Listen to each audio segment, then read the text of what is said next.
আসসালামু আলাইকুম। আশা করি সবাই ভালো আছেন। আমি আরেকটি নতুন রেসিপি নিয়ে আপনাদের কাছে চলে আসলাম। তো দেখেন এখানে আমি কি নিয়েছি: লবণ, হলুদ, ধনিয়ার গুঁড়া, পেঁয়াজ রসুন বাটা, কাচকি মাছ, তারপর বেগুন কুচি কুচি করে নিয়েছিলাম, ধনিয়া পাতা। এগুলো তো সবগুলো আমি একটা কড়াইতে আগে এই তো বেগুন আর আলু কুচি কুচি করে নিয়েছিলাম, সেগুলো নিলাম। টমেটো, তারপর কাঁচামরিচ, পেঁয়াজ কুচি সব একসাথে দিলাম। তারপরে পেঁয়াজ রসুন বাটা, তারপরে লবণ, হলুদের গুঁড়া, ধনিয়ার গুঁড়া, মরিচের গুঁড়া, তেল সব দিয়ে এখন ভালো মতো চেপে চেপে এগুলাকে মেখে নিবে একসাথে সব।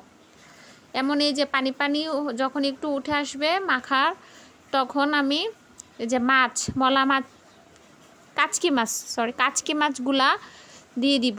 দিয়ে আবারও একটু, এখন মাছ দিলে একটু আলতো করে মাখতে হবে, বেশি চাপ দেওয়া যাবে না। মেখে এখন ঢেকে চুলাতে আমি বসিয়ে দিব। এই তো চুলাতে বসিয়ে দিছি, বলক উঠে গেছে, সুন্দর কালারটাও অনেক সুন্দর আসছে। নেড়ে চেড়ে আবার ঢেকে দিব আর একটু সিদ্ধ হওয়ার জন্য। এই তো এখন দেখেন কি সুন্দর মাখা হয়ে গেছে। কাচকি মাছের চচ্চড়ি হাতে মাখা খুবই সুন্দর হয়েছে। উপরে ধনিয়া পাতা ছিটিয়ে নামিয়ে নিলাম। তো ভালো থাকবেন, আল্লাহ হাফেজ।